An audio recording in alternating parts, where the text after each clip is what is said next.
Welcome, everyone. Thank you for being here. This is John from Lipp from the Big Apple Film Festival. And we are on our third conference of the day, networking with agents and managers and trying to understand some of the strategies for acquiring representation and trying to navigate through the complex world of selling, optioning a script, finding distribution for a film, etc. So our guest today at this time is Adam Harris from William Morris Endeavor. So hello, Adam. Thank you for here. So Adam is based in LA, but he's in New York now. So hey, welcome to the Big Apple. Good to see you. So if you could just take a moment and tell us a bit about your background, and then we'll get into some questions. Sure thing. I'm from New York originally, born in Long Island, and started in the New York office of WME. Spent 2 years there, and then I've been out in the LA office for what doesn't seem like long, but it's now been like 7 years, and it's been a blast. You know, I was originally promoted in scripted TV, and then through happenstance, met with the right people in non-scripted, which is a department I had never worked in, and saw opportunities in there that basically within a week or two made me convinced that that was the right place for me. And I took all of my training in the scripted side and went over to non-scripted, where we do basically anything that is not technically a scripted comedy or drama. So that covers documentaries, game shows, reality series, talk shows, news, and really everything in between. It's the only department that really touches upon every other department in the company. So you'll deal with talent from every department, directors from TV Lit and Mopic Lit. You'll deal with writers. You'll deal with producers from scripted and non-scripted TV. So it's the most entrepreneurial part of the company. So that's where I've been for the last 4 years. Awesome. Thank you. Thank you. All right. And as all the participants know, we've collected all of their log lines and synopsises of the projects they're working on, and we've have it on an Excel sheet. So we're going to forward that to you later on today. Awesome. And, you know, if anything looks of any interest to you, they'll have their contact info and so forth. So let me jump into our questions here, and we'll try to get to as many as we can. Of course, there's quite a bit of questions. But let me do the best I can here. First off, how has COVID affected the buying of TV series? Well, it's been an interesting experience. I think originally the first 6 months or so, it was a real question mark. The development executives were still taking pitches and they were still buying, but none of them were put into production. And it was a real question of, especially ones that involved travel, like travel logs or scripted series that involved a lot of different locations and a big set. There was no timetable and we didn't know when that was coming back. So for a while, it was sort of just going through the motions and then moving things along with a big question mark on whether they would ever happen. But now, even though there are considerable expenses to productions involving COVID procedures, to the point where a lot of shows actually got canceled or shelved because there was no way to make it financially viable. They now at least know how to produce in this environment. So we're seeing game shows, scripted series, films, and everything in between being put into production. You know, there are a lot of costs involved, but it's happening finally. So it's great. Nice, nice. And for people who are interested in, you know, developing series, can it be sold, or can you get representation with just a pitch deck and an outline, or is it necessary to have a pilot written? To get representation for it? Yeah. Well, I think yes. People know when an idea is very original and it sticks out. I think you get people who have seen a bunch of these, and if you're a representative who've seen a bunch of different projects and then something sticks out as this is different, then sure, you can absolutely get a look that way. It's all about finding something that makes it seem different and noteworthy, that, you know, catches someone's eye. Gotcha. And are there any trends right now, like any themes or trends going on that would be that you started to notice? For a while, a lot of buyers were looking for, I don't know how they put it. It was either optimistic or hopeful content because everything seemed really grim. I think the very beginning of the pandemic, there were a lot of things, networks asking, well, how do we make this in a COVID environment? How do we do a virtual version of this or something like that, or incorporating our restrictions? That is past it. And I think genuinely we're trying to get past this stage, and there, especially in the non-scripted side and docs, like there are a lot of series that are coming out about how kids are going through COVID in school and trying to sort of map out how our lives have changed. But I think we are, even though we're still in the pandemic technically, we're moving past that content-wise. So I think it's generally just more uplifting content. And then in the exact reverse, on the documentary side, true crime seems to be as popular as ever, and people can't get enough of it. Right. Yeah, I'm noticing that especially on Netflix, there's a lot of these true crime kind of, Yep. projects and series coming out. So there's been many questions that have come in about, and they're all just phrased differently. So I'm sort of consolidating it into one, Yeah. and it covers like many questions. Basically how to get a project in front of someone like yourself or another representative at WME. So, Yeah. people said, how do I make it stand out? How do I get a meeting with you? But overall, that's the gist. How do they get in front of you? It's a little tricky, honestly, because we're told not to really take unsolicited material, whatever that technically means. Mhm. So there are a variety of ways to do it. I think it depends on what kind of talent you are per se. So if you're a comedy performer, I think there's actually new avenues to do that now more than ever, through either social media. We've signed a bunch of people off of Twitter in the comedy writer space. I know our digital department has signed several people out of TikTok that were complete unknowns prior to that.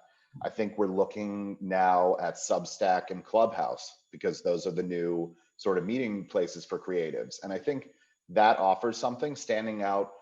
If you're a writer or a director doing your own short film, or we recently just signed someone off of a short film that got our attention on tracking boards, The Blacklist, any of those things. And then we have our assistants who sit on a lot of these tracking boards and read. I remember when I was an assistant in scripted, my boss had me just sit and read all of these and just keep her posted if there was anything that caught my eye. The reality is a lot of us are, the volume is very, very high. So our ability to look at things that didn't come from either a client or an associate or a buyer or something like that is limited. So people try to get creative in terms of standing out either in social media or with their own script or film or anything like that, just to get the attention. Right. Okay. So really, if you're not, if it's very difficult to send in unsolicited material, it's really a matter of building your own universe, so to speak. Yes. So you put a short film that goes onto YouTube and gets 1 million views and all these great comments, or, whatever, you have something going on Instagram and all these people start following you, all that kind of stuff. And then you will sort of find them, in other words. Yes, and then the other route I would say, and this has existed for a long time, is if you have any contacts with producers or anyone in the industry that we deal with, it very frequently is easy to go through them, and they will very often forward to us saying, we know this person, what do you think of this? Or we checked it out, we think there's something there. That also cuts through the noise. Yeah. It's just about finding something to get the attention, because otherwise it's not even a selfish thing. There's just so much going on. So it's very difficult. What if it's unsolicited, but let's say in the subject line of their email, it says nominated for an award at Tribeca, or screenplay competition finalist in the Blacklist, Totally. Coverfly, or it's a smart idea. And I would say in instances where that has actually happened, back when I was an assistant, that would be something where my boss would forward to me and say, can you check this out, or anything like that. And I would just give, a brief synopsis of what it is. And then she could decide whether it's for her or someone else in the department, and get the attention that way. Gotcha. So it's just a matter of doing some, it's just a matter of doing some legwork on your own, in other words. Yeah, I wish it was easier. It's just, it's difficult. Right. And what about things like, and I guess I'm kind of repeating of it, things like screenplay competitions or cover fly or the Yes. blacklist, all get into all of those. Totally. Any sort of world like that that you can get in, or at least assessed or anything like that. Very often there are projects on the blacklist where people working at the blacklist who are in the industry, because they all have other jobs, will forward to either their representative or their team or their production company and say, this is really interesting. And that's partly why they work for the blacklist, so that they could get the first crack at like things like that. But it's not just that. There are all sorts of tracking boards, writing competitions, anything like that. UCLA has a great one. So and UCLA will very routinely forward to my entire department in scripted and non-scripted, saying these are the winners of this competition. You should really look, and sends everything. So it's about just getting looks that way. Is that the UCLA? Is that a competition, or is that the extension screenwriting program? Both. There is a competition, and then there is the screenwriting program, and they just get in the habit because they're LA based and have been associated for so long that they just have a shorthand with us. They send for all of us to look at. Sometimes we bite on some of them, sometimes we don't, but that's sort of another way to get visibility. That's cool. Yeah, actually, one of our readers actually has done work with the UCLA extension program as well. So one of our judges. All right, so I'm just going to read another question here. Well, actually, it's kind of in line with what I just said. It says, does your agency follow screenplay competitions closely? Like, do you follow those top, nickels and? I think, very frankly, especially on the younger side for agents, that's how a lot of them really pay attention. They really just go through all of these competitions and see who stands out, because then they have a leg up and can grow a prospective client or a developmental client, and really sort of nurture their career. Because when you start out, there is a feeling that, we could either attach to the team of a larger client, or we could find your own. So that's the smart way for us to really scour these festivals and programs and competitions to find one that you really see the long-term, like, wow, the writing here is incredible, or the directing, and I see the vision. Right. And okay, so here's a question that I'm sort of combining a couple of questions here.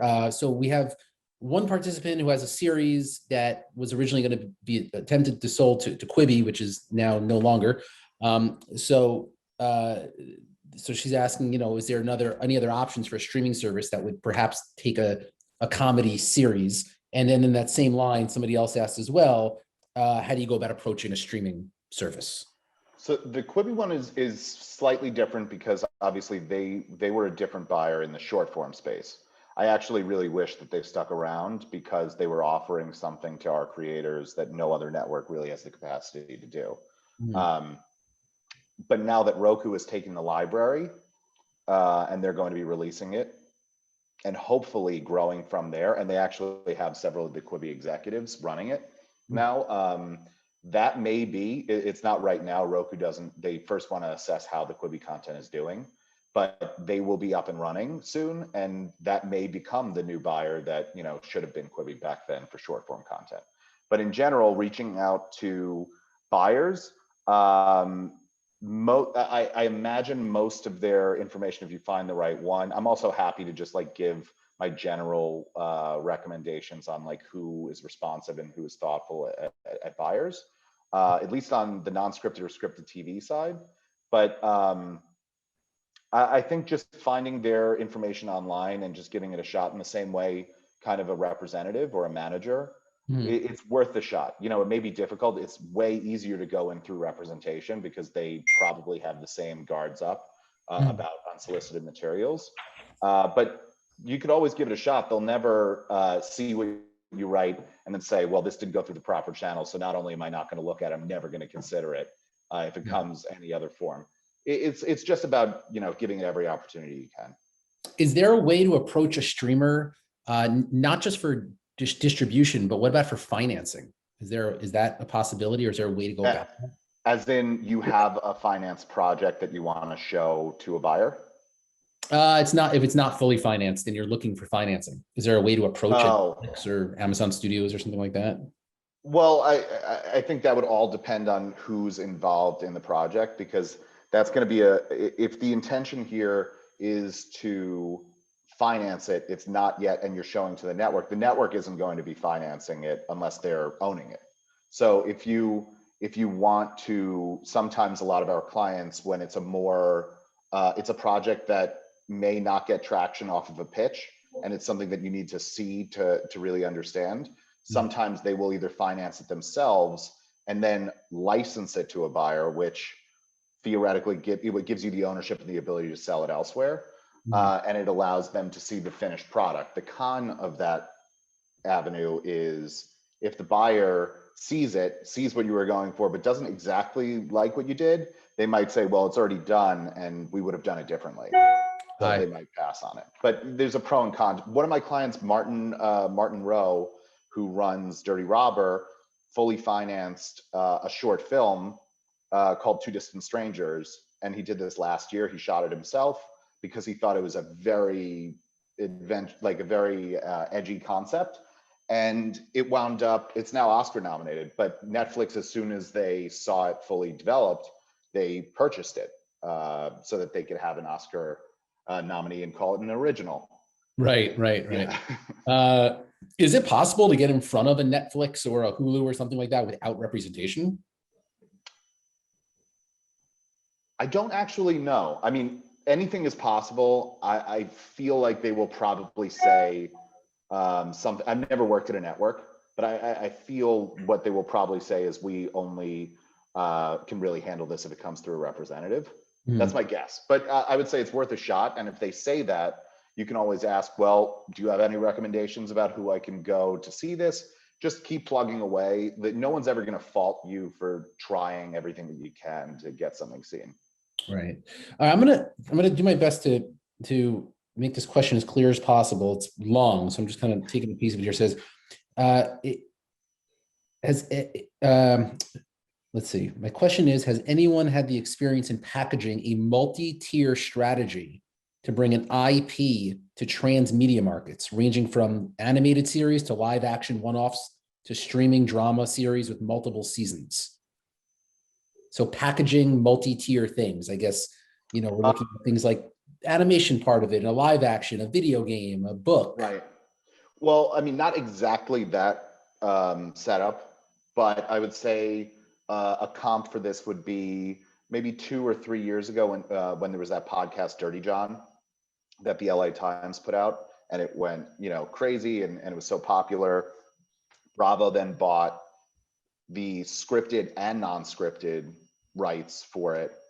They gave a full series order for the scripted side, and then I believe it was like a 2-hour true story special about the story. That's becoming more commonplace. There are more resourceful producers, especially on the scripted side, that see what's really happening in non-scripted and the changes in the market in terms of revenue. And they will look for, especially IP, crazy stories, podcasts, anything like that, and then develop it simultaneously as a scripted series and either a doc or a reality version of it. You see that a lot in the crime space too. Okay. What do you look for? I'm combining a couple of questions here into one. What do you look for when seeking out a new client? Like what are the main factors you look for when looking for a new client? And if the potential client has more than one project, does that sway your decision? Yes and no. But so first, how do I find a client? It comes from a variety of sources. One is if another client or a colleague, gives me a referral, I'll always look at it. And like I said before, there have been a couple that I've gotten involved with over the last year that have been comedy performers, either through TikTok or Twitter or Instagram or anything like that. It just catches your eye, and then from there you look at what they're doing. I found someone on Twitter 3-4 months ago that I just thought was very funny, and she was a comedy writer, and I saw in her bio that she had a manager, and I reached out to the manager, hey, are there any samples I could read? And then go from there. Because you just see something that, like, as long as you could see, oh, there's something there bigger than what you're seeing on social media, and you like the voice, that's one avenue to do it. My digital partners found this guy on TikTok. He's way out there, but his name is Two Turnt Tony. And he has something like 7 million TikTok followers out of nowhere, like a couple months. And they looked at him, and it was mainly a digital sign, but they asked me to come and help on the non-scripted side in case there was a reality series around him and his family. And I think that there is. And it's like, and that's not, I'm not really on TikTok, but that was how they found them. So you try and see the larger image, because if there's one thing or it's too niche, it may not be the right partnership. Because what you don't want is to have a client that is unhappy and you're unhappy because you're not able to really complete the vision because you're not on the same page. Right. And to that end, if someone has multiple projects, what you do as a representative is you're first and foremost, you're their advocate and you're their guides to their career. And if you see multiple projects, which is great, but one of them stands out as really sellable and the other one's gonna be really hard, you can advise saying, we really should prioritize this one and maybe later go back to this because it's going to be tough in the market for X, Y, and Z reasons. Right. It's interesting in terms of the social media thing. We had a producer on here a couple months ago who said, now in recent years, when they audition actors, one of the questions sometimes they'll say is, how many social media followers do you have? They want to know if the actors have unless it's obviously a known actor, but if it's right, someone who's not so well known, they'll ask, social media following. It's interesting how it's changing. So the other question is, I know you had said, William Morris, WME does not necessarily accept unsolicited material, but what about if a writer approaches a director or an actor? Is that another way to go, to send a script and then it becomes? Absolutely. There have been actors that have forwarded things saying, I know this person, or I've worked with this person, or I think there's something there, and it was unsolicited for me, but I read it and it was great, or anything like that. It's just anything to get past the hurdle where someone can just say, I don't have time for this, and like not respond, and it's unsolicited. I can't get through it. It's just about finding that angle. Okay. And if a writer is able to get a sample packet to you of their work, what should it include? Full screenplays, treatments? Well, I think it's anything that you think is your strongest material. Anything that, because most likely in this scenario or a first time look, it's going to be difficult to read everything. So if you have one sample or one short or feature or whatever you have, whatever your best work is, you can always send other things. You could later, you could say, I've done X, Y, and Z. This is my greatest work so far, and I think it speaks to this and this, and I would really love to work with you, that kind of thing, and you highlight your best work. I think would be the best way, because it's very hard to even get the look that way. So to send a bunch of stuff, it may seem overwhelming, and you want to go forward with your best foot forward. Right. So someone asked an interesting question. When you're working your way up in this business and you're trying to understand the role of an agent or a manager, there's some misconceptions about what they can actually do for you and what they can't do for you. What are some misconceptions, perhaps, that unrepresented writers have about what they think the role is of an agent?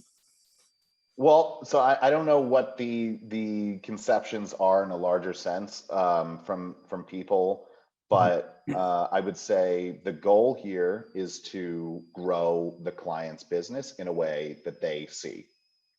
Very often we have actually parted ways with clients that are marketable, sellable, because they want to do something or go in a different avenue that we either are ill-equipped to do or don't see and disagree in that vision. And to that end, like I said before, you don't want that. You want them to be with representatives that have the exact same vision. So sometimes we'll switch teams internally. Sometimes, we'll part ways and they'll go to another agency that has that same vision. It's all about advocating for them in the best way you can and trying to support them in the long-term goals that they have. Some people are very singular, Like I want to be the best director possible. Then you have on the other end, you have clients like Dwayne Johnson and Chrissy Teigen that are in literally every vertical imaginable. And I'm sure when WME met with both of those, that was the goal. It was, I want to be in every space. Here's how I'm going to do it. Do you see this? And it's worked out great. And I'm sure there are other examples too, but it's really about matching the client's motivations and marketing them in the best way possible in the market. Gotcha. So really, it's just like an individual basis then. It's whatever. Yes, totally matches. Yeah, matches to the person's personality and motivations. Got it. When reading a script, when is the moment you know whether it's going to be a hit or not? Tough question. That is a very tough question. I will give an example that recently happened on the non-scripted side, and I think it does apply in the same way. There's a client of mine that came up with, he started in the dating space. He was the showrunner for The Bachelor for like 20 seasons. And he left to become an independent producer because he had all these ideas that he was never able to accomplish on his own because he was always working on The Bachelor because it's year round. Yeah. He came up with his version of a dating competition series, and it was so outrageous. And it was the perfect sort of amalgam of Love Island and The Bachelor and all this stuff. And I had never seen it before. I'd never heard of the hook. And I said, you know, we should have materials. You should develop a deck and a sizzle if you can in the short term. But if not, we need to go to the market right now with this. You don't need a talent EP. You don't need any of that because I'm sure the buyers have never heard this before. And sure enough, it wound up being, it went gangbusters, and it's going to be on HBO Max in like a couple months. And I hope it's a huge franchise hit. I may be wrong, but it was, I had never heard anything like it. So it's something, it needs to be either a hook or something that just like cuts through all the noise. And, you know, that's it. Like, regardless of talent, you know, talent obviously helps on the scripted side because you need to imagine who's playing it. But if the script is just really good and it sticks with you in some way, that you just know there's no way to really give criteria for it. But right. Yeah.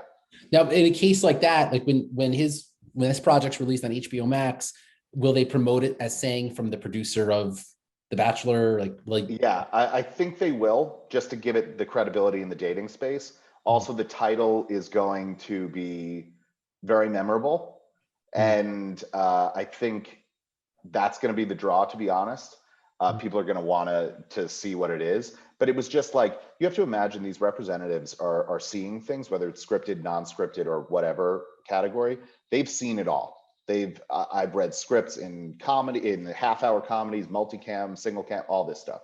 So you need something where they're reading it and you have to like do a double take. Like that's something I've not seen before. Like let me keep reading, or let me keep watching. Yeah. As far as international goes, we have some participants here who are based in the UK, trying to find out some ways that they can go about getting representation here, or as they should, as well as how to go about casting if they're based in the UK, but they want to do sort of a, I guess, co-production here in the United States. Do you have any information on that for most of the major agencies? I'm not sure about management companies yet, but most of the major agencies all have UK offices because they see the growing importance of content creators out there and some of the limitations in terms of the UK content space, where you can actually grow. Even if something was successful in the UK, there's a much larger audience that's not being fully capitalized on. So to have the UK presence and flagging either content creators or existing shows, that is of growing importance in terms of the international landscape. You know, a lot of the streamers, not all of them, but a lot of the streamers are global now, and they'll take worldwide rights. So they are actively looking for talent around the world. I know Netflix has been focused for a very long time on like India and Korea as growing audiences for that. So it really is like an international focus about how you find representation there. I guess identifying who those representatives are in the UK. Most of them are from WME, ICM, UTA, CAA, all have UK outposts. And I'm pretty sure the larger management companies do too. And it's the same process. Right. There's a couple documentary filmmakers on. So sort of just combining the questions here. First off, if it's a social impact film, how marketable are those if they're not character driven? They're specifically subject driven. There's no name talent attached, no big names, no big budget, but it's very much subject driven. And then secondly, where's a good home for a first time or emerging documentary filmmaker? So it's kind of a double-edged sword. True crime is extremely popular. And because of that, the bar for what is something that will be purchased in the space gets higher and higher. Before, it was just like any notable sort of case in the beginning, that would become a series. But now when you have hits like The Staircase and Evil Genius and Wild Wild Country and Cults and all this stuff, where they're like tremendously larger than life stories, Tiger King, and like that, just really, you have to see it to believe it. These things have raised the bar for what streamers are willing to buy. And it's really documentary, even though it's getting more popular, it exists purely in the streaming market. HBO Max, Hulu, Amazon, Netflix, those buyers, Peacock. And because of that, they have a very high bar, they have high budgets, they're very content creator friendly if you can get to them. It does help, always help, to have a name attached to usher it in to a buyer, partly because they'll have their own team pushing for it, and partly because buyers want to be in business with certain talent, even if it's in a passive executive producer capacity. So really identifying who's obsessed with that space, and seeing if you can maybe get their attention, and if the subject matter is provoking and really grabs you, then that may be an avenue for you. It's not to say you need talent attached to everything. It's become just harder and harder to cut through the noise in true crime and docs in general. So anything to separate yourself. It's kind of like in representation. How do you get it? It's just become harder and harder because there's so much out there, more than ever before. And what kind of returns can this is a general question, but what kind of returns can a first-time filmmaker see if they are successful at licensing their content to a streaming platform? Let's say they get a 2-year deal with Netflix or something. Are you seeing from your clients, are you seeing decent returns from these licensing deals? So yes, there are a couple different scenarios that happen in the doc space. So there are some where on the for hire side, you'll have documentaries that are in process that a producer is already fully financed or something like that. You get a director that fits the bill that they like, either from a name perspective or just like what they've done before it really makes sense. And then they generally will get 10% of the budget of the documentary. So the larger the budget, like on the highest end, if you look at like The Last Dance, that was absurdly expensive with Jordan. 10% of that is millions of dollars. Right. So it really just depends in terms some of them are not real money earners because docs is at its core, it's like a festival independent kind of thing, or at least how it started. It's becoming more commercially viable, but I think a lot of it is still for the passion of the subject matter and to grow from there. You have people that make far more money in the scripted or narrative directing, still going back to docs because it's a way to tell a story that's very specific but really impactful. And the budget and the salaries involved vary depending on the size of the show, but it's all related to the budget of the film. Right. We have some people who are actually novelists, authors as well. And one question is about how popular should a book or novel become in order for it to be considered into a film? So a couple of years ago, 5 years ago, you would say, well, it has to be an enormous hit to really be considered. But actually, I don't think that's true anymore. I think we're in an era of IP where whether it's articles or books, people are actively, we have departments in all major agencies just for IP tracking. Some we control, some we don't. And I think everyone's looking for the kernel of a story that they see the adaptation for. I don't think it should be one that's like basically not in circulation, but I don't think it needs to be a smash success to translate anymore. It doesn't need to be Harry Potter. I see. Okay, so yeah, you can legitimately, like if it's like a niche kind of thing, maybe like a horror, Yeah. like, yeah, something like that. There are people in these departments that read constantly. That's their job. They just read all over the place. There's even one colleague of mine that goes to the Rose Bowl flea market every month and buys books and just cool stuff and or comics. It's literally graphic novels. Like IP is enormous across scripted and non-scripted. And it takes many different forms. But I do think that if there's a hook in it, and it feels different and you see the vision in whatever adaptation it is, I don't think it needs to be a mega hit. Okay. And again, in terms of the international market, we have someone who's written something based out of China for the Chinese markets. How do you go about getting an agent who will get it pitched to the world cinema? Do you guys ever rep anyone like that? That is an excellent question that I don't necessarily have the answer for. I know at least speaking for Endeavor, there is a large Hong Kong office, and we try and stay across everything, because as things become more global, you need to find talent wherever talent is. I've just never worked in that market before, so I'm not actually sure.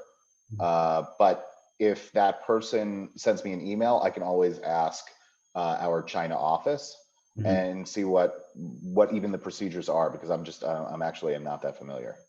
Okay. There was a couple of questions about Sizzle Reels. Do you ever look at Reels or director Reels or anything like that? Yeah, I think it goes into the same category of, standing out some way. If you have some sort of mutual connection or something like that to get in, that always helps.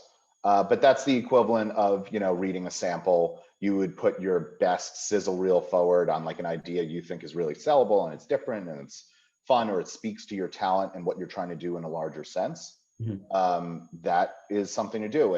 And if it comes directly, I would do my best to send it to, my team or my assistant who reads everything and goes through everything to see if we can work together.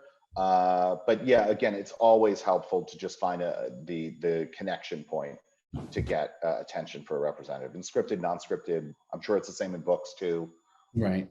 There was a question about if you have a specific, let's say, actor in mind for a project.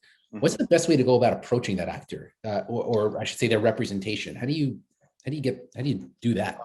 So again, it all kind of comes back to like, if you have an advocate in the industry, it helps because they can go to the representative, and I'm sure it would be more well received that way, or there wouldn't be a hurdle. But if you have any of the databases, Studio System, IMDb Pro, Variety, Insight, you can see who represents these people, and their emails and everything are on there, or their phone numbers, and just do outreach saying, here's this project, who, any accolades or anything that you have for yourself or for the project, list them to see if you can cut through, and say, we're really imagining this role going to someone who you work with. I've gotten that a bunch for one of my clients, MARSHAWN LYNCH.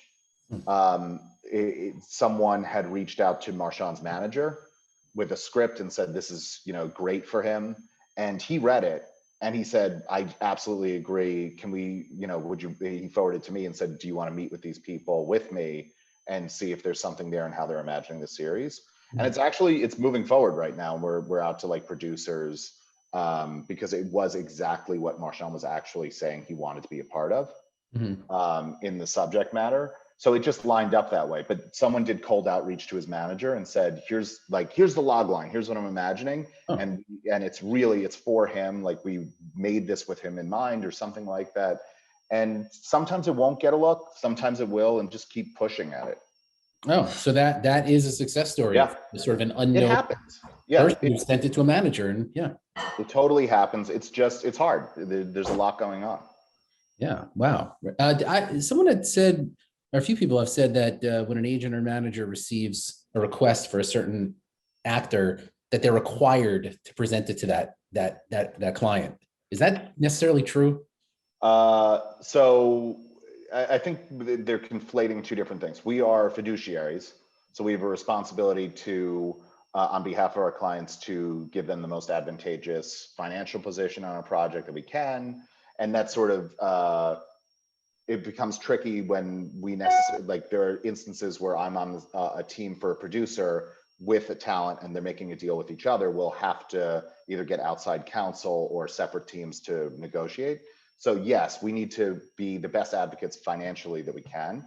Mhm. However, if our client says, we do not want to do any of this, or like, we only want to look at these things, or we want to look at everything. Again, we're supporting our client.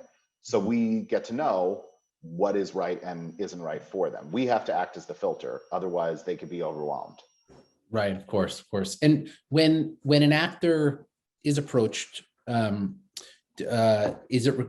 should they be presented with a pitch or a full script or a pitch deck, or what's? Again, I think it depends on the talent, what you know about them. If they are very thoughtful, maybe give them everything. If they are, if they're more strategic as a personality and you think the whole picture requires a bunch to see what you're talking about. And then other times, giving them whatever you think grabs them. And kind of like what I said before, you can say in the email, we also have a sizzle or a pitch outline or whatever, but here's the log line and here's a teaser or, the Bible, whatever you think sells it the most, and say you have more, but you don't want to, let me know if you're interested in hearing more, and we have it ready. Got it. Got it. And also, again, another question about international markets. Somebody had asked about the best way to approach untapped markets for like in the Caribbean, Africa, et cetera. Any recommendations on how to go about approaching those markets?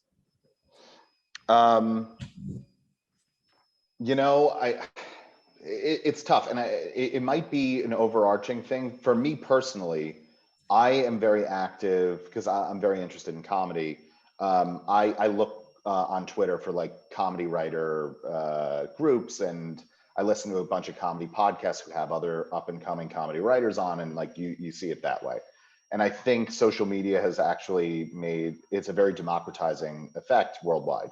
So someone from a market like that may not have the overall attention that tentpole regions do, maybe go through that route. So Twitter, TikTok, Clubhouse, Substack, anything like that to just start getting attention. You get buzz, and sure enough, you get followers and people start noticing. And I'll give an example. I don't work with her. This is totally just a related point. There's someone on TikTok, and I think getting larger on Instagram too. Her name is It's Me Tinks.